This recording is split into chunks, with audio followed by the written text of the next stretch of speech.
Okay. In today's class, we are learning about preparing children for orals. So, classes ಅಲ್ಲಿ ಎರಡು main category, ಓರಲ್ಸ್, writing. ಇದಕ್ಕಿಂತ ಮುಂಚೆ activities ನೋಡಿದ್ವಿ, paper activities ನೋಡಿದ್ವಿ, fine motor, gross motor ಎಲ್ಲ.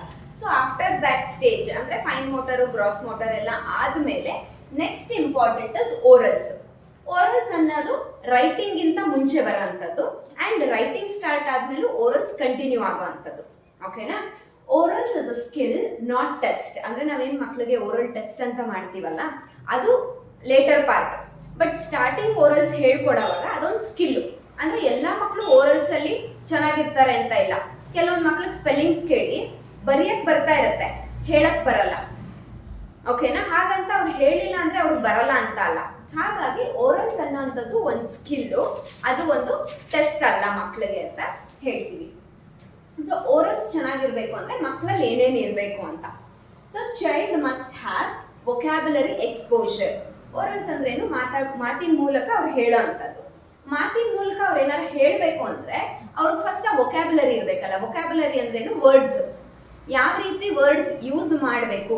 ಇವಾಗ ಒಂದು ಆಬ್ಜೆಕ್ಟ್ ತೋರಿಸಿ ಇದೇನು ಅಂದ್ರೆ ಆ ಒಂದು ವಸ್ತುವಿನ ಹೆಸರು ಆ ಮಗು ಗೊತ್ತಿರಬೇಕು, ಆ ವರ್ಡ್ ಗೊತ್ತಿರಬೇಕು. ಆ ವರ್ಡ್, ಆ ಗ್ರೂಪ್ ಆಫ್ ವರ್ಡ್ಸ್ ನ ಏನಂತ ಕರಿತೀವಿ? ವೊಕ್ಯಾಬುಲರಿ ಕರಿತೀವಿ. ಓಕೆ, ನಾವು ಮಕ್ಕಳಿಗೆ ಜಾಸ್ತಿ ವರ್ಡ್ಸ್ ಪರಿಚಯ ಮಾಡ್ತಾ ಏನಾಗುತ್ತೆ, ಅವ್ರ ವೊಕ್ಯಾಬುಲರಿ ಬಿಲ್ಡ್ ಆಗುತ್ತೆ. ಓಕೆನಾ? Then second one is listening habits. So teachers orals ಹೇಳ್ಕೊಡ್ತಾ ಇರ್ತಾರೆ, ಮಕ್ಳು ಏನ್ ಮಾಡಬೇಕು, ಅದನ್ನ ಫಸ್ಟ್ ಕೇಳಿಸ್ಕೋಬೇಕು, ಆಮೇಲೆ ರಿಪೀಟ್ ಮಾಡಬೇಕು. ಲಿಸನಿಂಗ್ ಸ್ಕಿಲ್ ಇಲ್ಲ, ಮಕ್ಕಳು ಆ ಕಡೆ ಈ ಕಡೆ ಡೈವರ್ಟ್ ಆಗ್ತಾ ಇದ್ದಾರೆ ಅಂತ ಅಂದ್ರೆ ಏನಾಗುತ್ತೆ, ಓರಲ್ಸ್ ಅಲ್ಲಿ ಅವರು ಹೇಳಕ್ಕೆ ಆಗಲ್ಲ. ನೆನ್ನೆ ಏನ್ ಹೇಳ್ಕೊಟ್ಟಿದೆ ಅಂತ ಅಂದ್ರೆ ತಡವಡಿಸ್ತಾ ಇರ್ತಾರೆ. ಆಮೇಲೆ ಸ್ವಲ್ಪ ರಿವಿಷನ್ ಆದ್ಮೇಲೆ ಅದನ್ನ ಜ್ಞಾಪಕ ಮಾಡ್ಕೊಂಡು ಹೇಳೋವಂಥದ್ದು. ಸೊ ಇದನ್ನ ಮಾಡೋದಕ್ಕೆ ಏನ್ ಬೇಕು? Listening skills. And third one is confidence to speak. Orals ಬೇರೆಯವ್ರ ಎದುರುಗಡೆ ಹೇಳಬೇಕು ಅಂದ್ರೆ ಗೊತ್ತಿರುತ್ತೆ, ಕೆಲವೊಬ್ಬರಿಗೆ ಸ್ಟೇಜ್ ಫಿಯರ್ ಇರುತ್ತೆ, ಕೆಲವೊಬ್ಬರಿಗೆ ತುಂಬಾ ಜನದ ಮುಂದೆ ನಾನು ಹೇಳಿದ್ರೆ ತಪ್ಪಾಗ್ಬಿಟ್ರೆ ಅವ್ರು ಏನ್ ಅನ್ಕೋತಾರೋ, ಈ ತರ ಫಿಯರ್ ಇದ್ರೆ ಏನಾಗುತ್ತೆ, ಅವ್ರಿಗೆ ಹೇಳೋದಕ್ಕಾಗಲ್ಲ. ಸೊ ಓರಲ್ ಸ್ಕಿಲ್ಸ್ ಯಾವಾಗ ಬರುತ್ತೆ, ಅವರಲ್ಲಿ ಕಾನ್ಫಿಡೆನ್ಸ್ ಇದ್ರೆ ಮಾತ್ರನೇ ಅವರು ಮಾತಾಡೋದಕ್ಕೆ ಆಗೋವಂಥದ್ದು. And last one is clear pronunciation. Pronunciation toddler, infant, play group ಬಿಡಿ. ನೆಕ್ಸ್ಟ್ ನರ್ಸರಿ, LKG, UKGಗೆ ಪ್ರೊನೌನ್ಸಿಯೇಷನ್ ಕ್ಲಿಯರ್ ಇರಬೇಕು. ಅಂದ್ರೆ ಮಾತ್ರ ಓರಲ್ಸ್ ಅವ್ರು ಏನ್ ಹೇಳ್ತಾ ಇದ್ದಾರೆ ಅನ್ನೋದು ಟೀಚರ್ಗೂ ಗೊತ್ತಾಗುತ್ತೆ, ಅಥವಾ ಅವರು 100% ಅದನ್ನ ಕಲಿಯೋದಕ್ಕೆ ಸಾಧ್ಯ. ಈ 4 ಇದ್ರೆ ಓರಲ್ಸ್ ಏನಿರುತ್ತೆ, ಸಕ್ಸಸ್ಫುಲ್ ಇರುತ್ತೆ. Okay, and the next one is orals comes before speaking.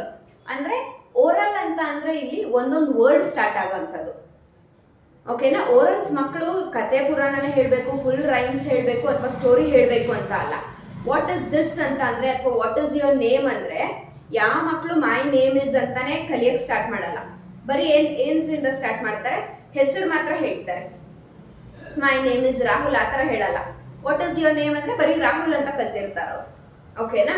So ಹಾಗಾಗಿ ಸ್ಪೀಕಿಂಗ್ ಅಂತ ಅಂದ್ರೆ ಅದು ಸೆಂಟೆನ್ಸ್ ಫಾರ್ಮೇಶನ್ ಆಗಿರ್ಬೋದು, ಫುಲ್ ಹೇಳೋ ಅಂಥದ್ದಾಗಿರ್ಬೋದು. ಬಟ್ ಓರಲ್ಸ್ ಅಂದ್ರೆ ಒಂದೊಂದು keyword. Okay, then steps. Orals ನಾವು ಯಾವ ರೀತಿ ಮಕ್ಕಳಲ್ಲಿ ಓರಲ್ಸ್ನ ಸ್ಟಾರ್ಟ್ ಮಾಡಬೇಕು ಅಂತ ಅಂದ್ರೆ, daily oral language. Daily oral language ಇದು ಸ್ಕೂಲಲ್ಲಿ ಸ್ಟಾರ್ಟ್ ಮಾಡೋವಂಥದ್ದಲ್ಲ, ಮನೆಯಲ್ಲೇ ನಾವು ಸ್ಟಾರ್ಟ್ ಮಾಡೋವಂಥದ್ದು ಮಕ್ಕಳಿಗೆ. ಓಕೆನಾ? ಬ್ರಷ್ ತೋರಿಸಿ ಬ್ರಷು, ಅಥವಾ ಯಾವ್ದ್ರಿಂದ ಸ್ಟಾರ್ಟ್ ಆಗುತ್ತೆ ಡೈಲಿ ಓರಲ್ ಲ್ಯಾಂಗ್ವೇಜ್ ಅಂದ್ರೆ ಅಮ್ಮ ಇಂದ ಸ್ಟಾರ್ಟ್ ಆಗುತ್ತೆ. ಸ್ಟಾರ್ಟಿಂಗ್ ವರ್ಡ್ಸ್ ಮಕ್ಕಳು ಕಲಿತಾರಲ್ಲ, 2 ಅಕ್ಷರ, ಆಮೇಲೆ 3 ಅಕ್ಷರ, ಆಮೇಲೆ ಹೋಗ್ತಾ ಬೇರೆ ವಸ್ತುಗಳ ಹೆಸರು, ಅದೆಲ್ಲ ಯಾವ್ದ್ರಲ್ಲಿ ಬರುತ್ತೆ? Daily oral language. ಬಟ್ ಈ ಸ್ಟೆಪ್ ಅನ್ನ ನಾವು ಸ್ಕೂಲಲ್ಲಿ ಕನ್ಸಿಡರ್ ಮಾಡೋದಾದ್ರೆ ಜಸ್ಟ್ ಪಿಕ್ಚರು, ಫ್ಲಾಶ್ ಕಾರ್ಡ್ಸು ಆ ಥರದನ್ನ ಮಕ್ಳಿಗೆ ಇಂಟ್ರೊಡ್ಯೂಸ್ ಮಾಡೋದು. ಓಕೆನಾ? ಕ್ವೆಶ್ಚನ್ ಆನ್ಸರ್ಸು ಆ ಥರದ್ದೇನು ಅಲ್ಲ, ಜಸ್ಟ್ ಫ್ಲಾಶ್ ಕಾರ್ಡ್ಸು. ಇವಾಗ ಫ್ರೂಟ್ಸ್, ಎಲ್ಲ ಫ್ರೂಟ್ಸು ಗೊತ್ತಿರುತ್ತೆ ಮಕ್ಳಿಗೆ, ಬಟ್ ಒಂದು 5 ಫ್ರೂಟ್ಸ್ ಹೆಸರು ಹೇಳಿ ಅಂತ ನಾವು ನರ್ಸರಿ ಅವ್ರು ಕೇಳಿದ್ರೆ ಸಡನ್ ಆಗಿ ಅವ್ರು ಕನ್ಫ್ಯೂಸ್ ಆಗುತ್ತೆ ಅಲ್ವಾ? ಅದನ್ನೇ ನಾವು ಫ್ಲಾಶ್ ಕಾರ್ಡ್ ತೋರಿಸಿದ್ರೆ ಆಪಲ್, ಬನಾನಾ, ವಾಟರ್ ಮೆಲನ್ ಅದನ್ನ ಹೇಳ್ತಾರೆ. ಇದೇನು ಕೀವರ್ಡ್ಸ್ ಹೇಳೋವಂಥದ್ದು ಡೈಲಿ ಓರಲ್ ಲ್ಯಾಂಗ್ವೇಜ್.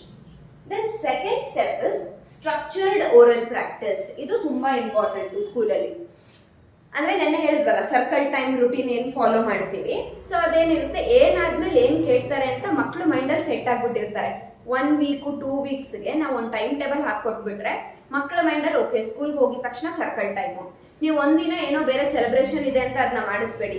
ಮಕ್ಳು ಕೇಳ್ತಾರೆ, ಇವತ್ತು ನಾವು ಪ್ರೇಯರ್ ಮಾಡಲ್ವಾ, ಇವತ್ತು ನಾವು ಸರ್ಕಲ್ ಟೈಮ್ ಮಾಡಲ್ವಾ ಅಂದ್ರೆ ಅಷ್ಟು ಅವರು ಅದಕ್ಕೆ ಅಡಿಕ್ಟ್ ಆಗ್ಬಿಟ್ಟಿರ್ತಾರೆ. ಅದೇನಂದ್ರೆ ಸ್ಟ್ರಕ್ಚರ್ಡ್. ಓಕೆನಾ, ಇವಾಗ ರಿವಿಷನ್ ಮಾಡ್ತಾ ಇದೀವಿ ಅನ್ಕೊಳ್ಳಿ, ಬುಕ್ ಓಪನ್ ಮಾಡಿದ್ರೆ ಆ ಪೇಜ್ ತೆಗೆದ್ರೆ ಫಸ್ಟ್ ಪೇಜ್ ಇಂದ ಅವ್ರು ಹೋಗ್ಲೇಬೇಕು.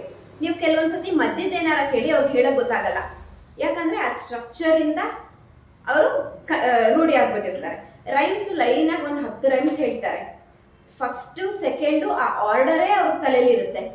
ನೀವು ಆರ್ಡರ್ ಕೇಳಬೇಡಿ, ಒಂದಿನ ರ್ಯಾಂಡಮ್ ಆಗಿ ಒಂದು ರೈಮ್ಸ್ ಕೇಳಿ ಏನಾಯ್ತು ಮಧ್ಯದಲ್ಲಿ ಅನ್ನೋದು ಗೊತ್ತಾಗಲ್ಲ. ಅದೇನೆ ಫಸ್ಟ್ ಇಂದ ಯಾವ ರೈಮ್ಸ್ ಹೇಳ್ತಾರೋ ಅದ್ರ ಜೊತೆಗೆ ಕೇಳಿ, ಇದು ಅಲ್ಫಾಬೆಟ್ ಅಲ್ಲಿ ತುಂಬಾ ಗೊತ್ತಾಗುತ್ತೆ. ABCD ಬರೀತಾ ಇರ್ತಾರೆ, ಡಿ ಆದ್ಮೇಲೆ ಏನು ಅಂದ್ರೆ ಅವ್ರಿಗೆ ಗೊತ್ತಾಗಲ್ಲ. ನೀವು ಮತ್ತೆ ABCD ಅಂದ್ರೆ ಆಟೋಮೆಟಿಕ್ ಆಗಿ ಅವರೇ ಇ ಅಂತಾರೆ. ಅದೇನೆ ಸ್ಟ್ರಕ್ಚರ್ಡ್ ಓರಲ್ ಪ್ರಾಕ್ಟೀಸ್. ಅದು ನಾವೇನ್ ABCDEF ಈ ತರ ಹೇಳ್ಕೊಂಡು ಹೋಗ್ಬಿಟ್ಟಿರ್ತೀವಲ್ಲ, ಅದನ್ನೇ ಬೈ ಹಾರ್ಟ್ ಮಾಡ್ಬಿಟ್ಟಿರ್ತಾರಲ್ಲ ಅವರು. ಇವಾಗ ಡೇಸ್ ಆಫ್ ದ ವೀಕ್ ಅಂದ್ರೆ ಅದ್ರ ಮೀನಿಂಗು ಗೊತ್ತಿರಲ್ಲ ನರ್ಸರಿ ಮಕ್ಳಿಗೆ. ಸಂಡೇ, ಮಂಡೇ, ಟ್ಯೂಸ್ಡೇ ಇದು ರೂಢಿ ಆಗ್ಬಿಟ್ಟಿರುತ್ತೆ ಅವ್ರಿಗೆ. ಕೂತ್ಕೊಂಡ್ರು ಅದೇ ಕೇಳಿಸ್ಕೊಂಡು ಅಷ್ಟು ಅಡಿಕ್ಷನ್ ಆಗೋಗ್ಬಿಟ್ಟಿರ್ತಾರಲ್ಲ, ಅದು ಸ್ಟ್ರಕ್ಚರ್ ಬಂದಿದೆ. 1 2 3 ಹೇಳ್ಬೇಕಾದ್ರೆ ಕಂಟಿನ್ಯೂ ಹೇಳ್ತಾರೆ. ಅದೇ ಇದು ಕೌಂಟ್ ಮಾಡ್ಬೇಕಾದ್ರೆ 1 2 ಅಂದ್ಮೇಲೆ ನೆಕ್ಸ್ಟ್ ಹೇಳಕ್ಕೆ ಗೊತ್ತಾಗ್ತಿಲ್ಲ, 2 ಫಾಸ್ಟ್ ಆಗಿ ಹೇಳೋದು ಗೊತ್ತಾಗುತ್ತೆ. ಅದು ಸ್ಟ್ರಕ್ಚರ್ಡ್ ಓರಲ್ ಪ್ರಾಕ್ಟೀಸ್. ಆ ತರ ನಾವು ಕೊಟ್ಟು ಆಮೇಲೆ ಬಿಟ್ಟು ರೂಢಿ ಮಾಡ್ಬೇಕು.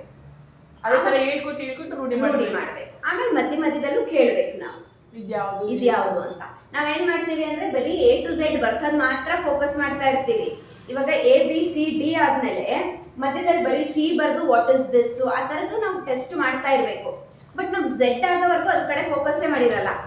ಬರೀತಾ ಇದ್ದಾರೆ 26 ಅಕ್ಷರ ಆಗ್ಬಿಟ್ಟಿರುತ್ತೆ. ಬಟ್ ಅವ್ರಿಗೆ ಸೆಪರೇಟ್ ಆಗಿ ಬಿ ನೋಡಿದ್ರೆ ಅದು ಬಿ ಅನ್ನೋದೇ ಗೊತ್ತಿರಲ್ಲ. ನಾವೇನ್ ಫಾಲೋ ಮಾಡ್ಬೇಕಾದ್ರೆ ಹೇಳ್ಬೇಕಾ ನಾವು? ಅಲ್ಲ, ಬರೀತಾರೆ ಅವರು ABCD Z ತನಕ ಬರೀತಾರೆ. ಬಟ್ ಎಲ್ಲೋ ಒಂದು ಲೆಟರ್ M ತೋರಿಸಿ ಅವ್ರಿಗೆ ಇದೇನು ಅಂದ್ರೆ ಗೊತ್ತಿಲ್ಲ ಅವ್ರಿಗೆ. ಅದನ್ನ ಇವಾಗ ಗೊತ್ತಾಗಿರಲ್ಲ ಅಲ್ವಾ. ಇವಾಗ ನಾವು ಹೇಳ್ಕೊಡ್ಬೇಕು ಅಂತ ಐಡೆಂಟಿಫೈ ಮಾಡೋದನ್ನ ಮಧ್ಯ ಬರ್ದಿದ್ದು A ಇದು B ಅಂತ ಲೆಟರ್ಸ್ ಐಡೆಂಟಿಫೈ ಮಾಡೋದು ಕಲಿಸಬೇಕು. ಇದಾದ್ಮೇಲೆ next topic preparing children for writing ಇದೆ. ಓಕೆ, ನಾವೇನ್ ಮಾಡ್ತೀವಿ, ಓರಲ್ಸ್ ಆದ್ಮೇಲೆ ರೈಟಿಂಗ್ ಜಂಪ್ ಮಾಡ್ತೀವಲ್ಲ, ಅವಾಗ ಬರೀ ರೈಟಿಂಗ್ ಫೋಕಸ್ ಮಾಡ್ತೀವಿ. ಓರಲ್ಸ್ ಹಿಂದಕ್ಕೆ ಹೋಗಿರುತ್ತೆ. ಬಟ್ ಏನಂದ್ರೆ ರೈಟಿಂಗ್ ಕಡಿಮೆ ಇದ್ರೂ ಪರವಾಗಿಲ್ಲ, ಓರಲ್ಸ್ ಯಾವಾಗ್ಲೂ ಜಾಸ್ತಿ ಇರಬೇಕು. ಓಕೆನಾ, ಓರಲ್ಸ್ ಕಂಟಿನ್ಯೂ ಆಗ್ತಾನೆ ಇರುತ್ತೆ. ರೈಟಿಂಗ್ ಆದ್ಮೇಲೆ ನಮ್ಗೆ ಓರಲ್ಸ್ ಟೈಮೇ ಆಗ್ತಾ ಇಲ್ಲ ಅಂತ ಅಲ್ಲ, ಓರಲ್ದು ಯಾವಾಗ್ಲೂ ವೊಕ್ಯಾಬುಲರಿ ಅಥವಾ ಕಾನ್ಸೆಪ್ಟ್ಸ್ ಜಾಸ್ತಿ ಇರುತ್ತೆ. ಮಕ್ಳಿಗೆ ಬರೆಯೋದು ಕಮ್ಮಿ, ಓರಲ್ಸ್ ಜಾಸ್ತಿ ಅಂದ್ರೆ ಜ್ಞಾನ ಜಾಸ್ತಿ ಇರಬೇಕು, ನಾಲೆಜು. ಆದ್ರೆ ಅವ್ರಿಗೆ ಓರಲ್ಸ್ ಗೊತ್ತಿರೋದ್ನೆಲ್ಲ ಅವ್ರು ರೈಟಿಂಗ್ ಮಾಡೋಕ್ಕಾಗಲ್ಲ. ಇವಾಗ ನರ್ಸರಿ ಮಕ್ಳಿಗೆ A to Z 1 to 10 ಅಷ್ಟೇ ಬರೆಯಕ್ ಬರುತ್ತೆ. ಬಟ್ ಓರಲ್ಸು ಆ ಥರ ಎಷ್ಟೊಂದು ಟಾಪಿಕ್ಸ್ ಗೊತ್ತಿರುತ್ತೆ. ಅದೇನು ಸ್ಟ್ರಕ್ಚರ್. ಬಟ್ ಸ್ಟ್ರಕ್ಚರ್ನ ಮಾಡಬೇಕು ನಾವು ಡೈಲಿಯಿಂದ ಸ್ಟ್ರಕ್ಚರ್ಡ್ ಬಂದು. ಬಟ್ ಪ್ರಾಕ್ಟೀಸ್ ಮಾಡಿಸ್ತಾ next step individual oral time. ಓಕೆನಾ, ಇವಾಗ ಫ್ರೂಟ್ಸ್ ನ ಫ್ಲಾಶ್ ಕಾರ್ಡ್ಸ್ ಅರೇಂಜ್ ಮಾಡಿ ಹೇಳ್ಕೊಟ್ಟಿರ್ತೀರಾ. ಶಫಲ್ ಮಾಡಬೇಕು ಫ್ಲಾಶ್ ಕಾರ್ಡ್ಸ್ ನ ದಿನ. ಇಲ್ಲ ಅಂದ್ರೆ ಆಪಲ್ ಆದ್ಮೇಲೆ ನೀವು ಬನಾನಾ 1 ತಿಂಗಳಿಂದ ಅದೇ ಇಟ್ಟಿರಿ. ಅವತ್ತು ಒಂದಿನ ಯಾವತ್ತಾನ ಆಪಲ್ ಆದ್ಮೇಲೆ ವಾಟರ್ ಮೆಲನ್ ಇಡಿ, ಮಕ್ಕಳ ಬಾಯಲ್ಲಿ ಫ್ಲಾಶ್ ಕಾರ್ಡ್ ನೋಡ್ದಲ್ಲೇ ಬನಾನಾ ಅಂತ ಬಂದ್ಬಿಡುತ್ತೆ ಅಲ್ವಾ. ಅದು ಏನಂದ್ರೆ ನಮಗೂ ಹಾಗೆ ಅಭ್ಯಾಸ ಆಗಿರುತ್ತೆ. ನಾವೇನ್ ಒಂದು ಫೋಕಸ್ ಮಾಡ್ತಾ ಇರ್ತೀವೋ ಅದು ಹಾಗೆ ಇರುತ್ತೆ. ಸೊ ಸ್ಟ್ರಕ್ಚರ್ಡ್ ಆಗಿದ ತಕ್ಷಣ very immediate step is individual oral. ಆಮೇಲೆ ಎಸ್ಪೆಷಲಿ ಕ್ಲಾಸ್ ರೂಮಲ್ಲಿ ಟೀಚರ್ಸು ಗುಂಪಲ್ಲಿ ನಾವು ಪಾಠ ಮಾಡೋದಲ್ವಾ. ಇವಾಗ 10 ಮಕ್ಕಳು 12 ಮಕ್ಕಳು. ಬಟ್ ಅಟ್ಲೀಸ್ಟ್ ವೀಕ್ಲಿ ಒನ್ಸು ಒಂದೊಂದೇ ಮಗುನ ಕರೆದು 5 to 10 minutes ಸ್ಪೆಂಡ್ ಮಾಡಲೇಬೇಕು. ಅಂದರೆ ಆ ಮಗು ಪೊಸಿಷನ್ ಏನು ಅಂತ ನಮಗೆ ಗೊತ್ತಾಗುತ್ತೆ. ಯಾರ ವಾಯ್ಸ್ ಬರ್ತಾ ಇದೆ, ಯಾರ ವಾಯ್ಸ್ ಬರ್ತಾ ಇಲ್ಲ, ಅಥವಾ ಎಲ್ಲ ಟಾಪಿಕ್ಸು ಎಲ್ಲರಿಗೂ ಅರ್ಥ ಆಗಿರ್ಬೇಕು ಅಂತ ಇಲ್ಲ. ಕೆಲವೊಂದು ಮಕ್ಕಳು ಬರೀ ಫ್ರೂಟ್ಸ್ ಹೇಳ್ತಾರೆ, ಕೆಲವೊಂದು ಮಕ್ಕಳು ಬರೀ ಟ್ರಾನ್ಸ್ಪೋರ್ಟೇಷನ್ ಹೇಳ್ತಾರೆ, ಇನ್ನೊಂದು ಮಗು ಇನ್ನೊಂದು ಹೇಳುತ್ತೆ. ಬಟ್ ನಮ್ಮ ಇಂಟೆನ್ಷನ್ ಏನು, ಎಲ್ಲ ಮಕ್ಳಿಗೂ ನಾವೆಲ್ಲ ಟೀಚ್ ಮಾಡಬೇಕು. ಸೊ ಇದು ತುಂಬ ಇಂಪಾರ್ಟೆಂಟ್, ಇಂಡಿವಿಜುವಲ್ ಓರಲ್ ಟೈಮ್. ಅಥವಾ ಒಂದು ಟಾಪಿಕ್ನ ನಿಲ್ಲಿಸಿ ಒಂದೇ ಟಾಪಿಕಲ್ಲಿ ಇವಾಗ ಒಂದು ಫ್ರೂಟ್ ಒಬ್ರು ಕೇಳಿ, ಇನ್ನೊಂದು ಫ್ರೂಟ್ ಇನ್ನೊಬ್ರು ಕೇಳಿ, ಆ ಥರ ಮ್ಯಾಚ್ ಮಾಡಿ ನಾವು ಇಂಡಿವಿಜುವಲ್ ಓರಲ್ ಮಾಡಬೇಕು. ಇದು ಮಾಡಿದ್ರೇನೆ we can do assessment without fear. ಅಂದರೆ ಈ ಸ್ಟೆಪ್ಪು ಮಕ್ಳಿಗೂ ಆಗುತ್ತೆ, ಟೀಚರ್ಸ್ಗೂ ಆಗುತ್ತೆ. ಮಕ್ಕಳು ಇದನ್ನ ಮೂರನ್ನು ಮಾಡಿದ್ರೆ ನಾವು ಅವ್ರಿಗೆ ಏನೇ ಕ್ವಶನ್ ಕೇಳಿದ್ರು ಕೂಡ ಅವ್ರು ಅದನ್ನ ಆನ್ಸರ್ ಮಾಡ್ತಾರೆ, ಭಯ ಇರಲ್ಲ.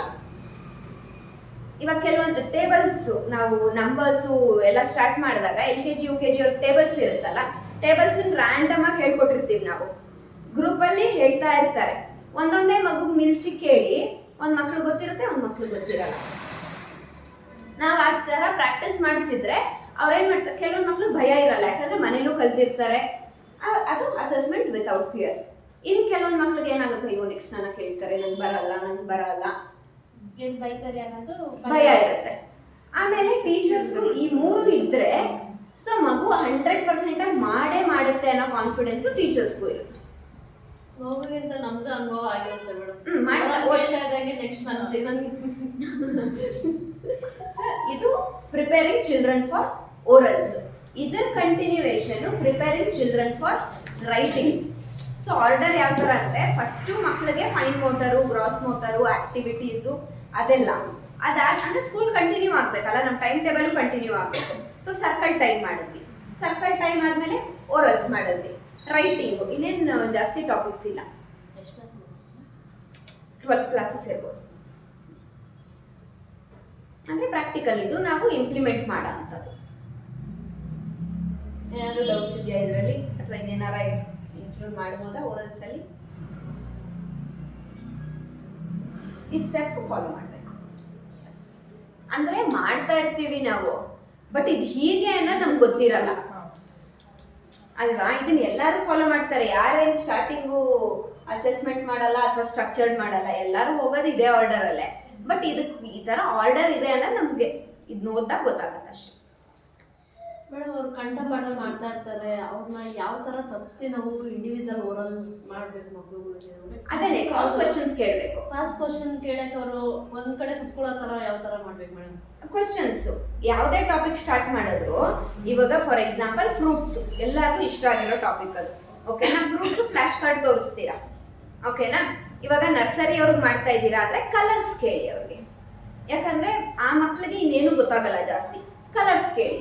LKG ಅವ್ರಿಗೆ ಯಾವ ಫ್ರೂಟ್ಸನ್ನು ಕಟ್ ಮಾಡಿ ತಿಂತೀರಾ, ಯಾವ ಫ್ರೂಟ್ಸನ್ನು ಪ್ಲಕ್ ಮಾಡ್ತೀರಾ, ಯಾವ ಫ್ರೂಟ್ಸನ್ನು ಪೀಲ್ ಮಾಡ್ತೀರಾ, ಅಂದರೆ ಹೊಸ ವರ್ಡ್ಸ್ ಕೇಳಿಸ್ಕೊಂಡಾಗ ಇದೇನೋ ಬೇರೆ ಥರ ಇದೆಯಲ್ಲ ಅಂತ ಗಮನ ಇರುತ್ತೆ ಅವ್ರಿಗೆ ನಮ್ಮ ಮೇಲೆ, ಓಕೆನಾ? ಆಮೇಲೆ ಮಧ್ಯದಲ್ಲಿ ಒಂದು ರೈಮ್ಸು, ಅಥವಾ ಯಾರು ಜಾಸ್ತಿ ತಿಂದಲ್ಲೇ ಇರೋ ಒಂದು ಫ್ರೂಟು. ಇವಾಗ ಜಾಕ್ ಫ್ರೂಟು ಎಲ್ಲ ಮಕ್ಳಿಗೂ ಗೊತ್ತಿರಲ್ಲ, ಅಥವಾ ಕಸ್ಟರ್ಡ್ ಆ್ಯಪಲ್ ಎಲ್ಲರ ಮನೇಲೂ ತರಲ್ಲ, ಓಕೆನಾ?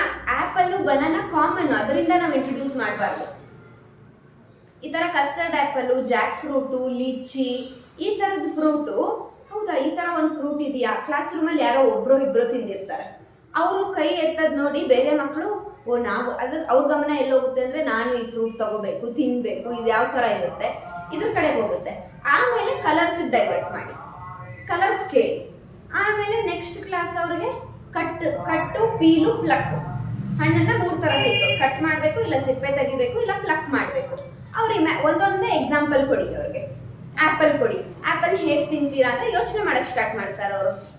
ಕಟ್ ಮಾಡ್ತೀವಿ, ಒಂದು 2-3 ಕಂಟಿನ್ಯೂಸ್ ಆಗಿ ಕಟ್ಟೆ ಹೇಳ್ಬೇಕು ನೀವು, ಯಾಕಂದರೆ ಸಡನ್ ಆಗಿ ಮಕ್ಕಳ ತಲೆ ಓಡಲ್ಲ, ಓಕೆನಾ? ಕಟ್ ಬಗ್ಗೆ ಹೇಳ್ಕೊಡ್ತಾ ಇದ್ದೀವಿ ಅಂದರೆ ಫಸ್ಟ್ ಆ್ಯಪಲ್ ಹೇಳಿ, ಆಮೇಲೆ ಪಪ್ಪಾಯ ಹೇಳಿ, ಮ್ಯಾಂಗೋ ಹೇಳಿ, ಈ ಥರದ್ದು ಹೇಳಿದಾಗ ಆಮೇಲೆ ಒಂದು 4-5, ಯಾಕಂದರೆ ಅವ್ರು ಆನ್ಸರ್ ಮಾಡ್ತಾ ಇದ್ದಾರೆ ಅಂತ ಅವ್ರು ಖುಷಿ ಆಗಬೇಕು.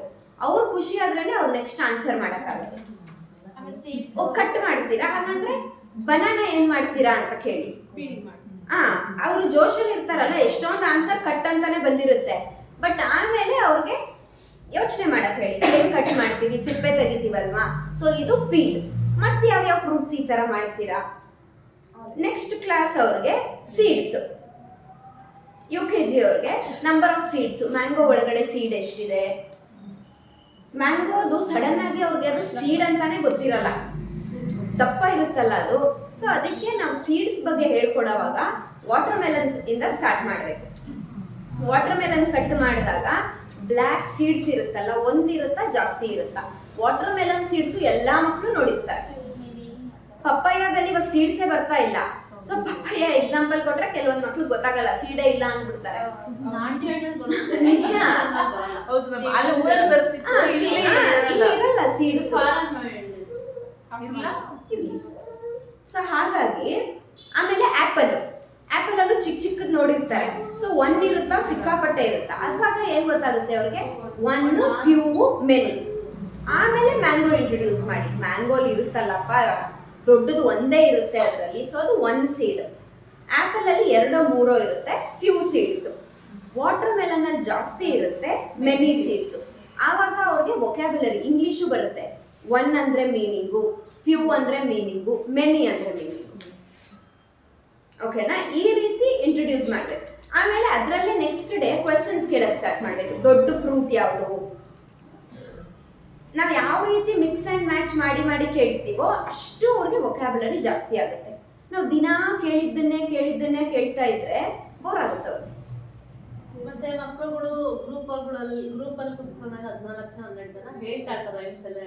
ಇಂಡಿವಿಜುವಲ್ ಒಬ್ಬೊಬ್ಬರನ್ನೇ ಕರೆದು ಹೇಳಿದ್ರೆ ಅವ್ರಿಗೆ ರೈಮ್ಸ್ ಹೇಳಕ್ಕೆ ಬರೋದಿಲ್ಲ. ಅದನ್ನ ಅವ್ರಿಗೆ ಭಯ ಸ್ವಲ್ಪ ದಿನ ಪ್ರಾಕ್ಟೀಸ್ ಮಾಡಿಸ್ಬೇಕು. ಯಾವ ತರ ಅವ್ರಿಗೆ ಭಯ ನಿಲ್ಸಿ ನಾವು ಜೊತೆಲಿ ಹೇಳಿ ಆಮೇಲೆ ಹೇಳ್ಬೇಕು. ಒಬ್ಬೊಬ್ಬರನ್ನೇ ಕರಿಬೇಕು. ಯಾರನ್ನ ಒಬ್ರು ಜೋಶಲ್ಲಿ ಹೇಳೋ ಅಂತ ಮಕ್ಳು ಇದ್ದೇ ಇರ್ತಾರೆ. ಒಂದ್ ಕ್ಲಾಸಲ್ಲಿ 3-4 ತುಂಬಾ ಹೈಪರ್ ಆಕ್ಟಿವ್ ಮಕ್ಕಳು ಇದ್ದೇ ಇರ್ತಾರೆ. ಆ ಥರದವ್ರನ್ನೇ ಫಸ್ಟ್ ಕರೀರಿ. ಅವ್ರಿಗೆಲ್ಲ ಕ್ಲಾಪ್ ಮಾಡಿಸಿ, ಬೋರ್ಡ್ ಮೇಲೆ ಅವ್ರ ಹೆಸರು ಬರೆದು ಸ್ಟಾರ್ ಬರೀರಿ. ಅಥವಾ ಒಂದೇನಾರ ಗೋಲ್ಡನ್ ಬ್ಯಾಚ್ ಇದ್ರೆ ಅವ್ರಿಗೆ ಕೊಟ್ರೆ ಇನ್ ಮಿಕ್ಕಿರೋ ಮಕ್ಳು ಏನ್ ಮಾಡ್ತಾರೆ, ನನ್ಗೂ ಆ ಬ್ಯಾಚ್ ಸಿಗುತ್ತಲ್ಲ ಅಂತ ಬಂದ್ ಮಾಡ್ತಾರೆ. ಏನಾದ್ರು ಇಲ್ಲ ಕೈಯಲ್ಲಿ ಸ್ಟಾರ್, ಸ್ಮೈಲಿ ಫೇಸು, ಇಲ್ಲ ಅಂದ್ರೆ ಪೇಪರ್ ಅಲ್ಲಿ ಬ್ಯಾಂಡ್ ಮಾಡಿ ಹಾಕೋದು, ಏನೋ ಒಂದು ಒಟ್ನಲ್ಲಿ. ಸೊ ಹಾಗಾದಾಗ ಬಂದೇ ಬರ್ತಾರ ಮಕ್ಕಳು. ಬೇರೆ ಏನಾದ್ರು ಡೌಟ್ ಇದೆಯಾ ಇದರಲ್ಲಿ? ಅವ್ರಿಗೆ ಭಯ ಇದ್ರು ನಾವು ಧೈರ್ಯ ಕೊಟ್ಟು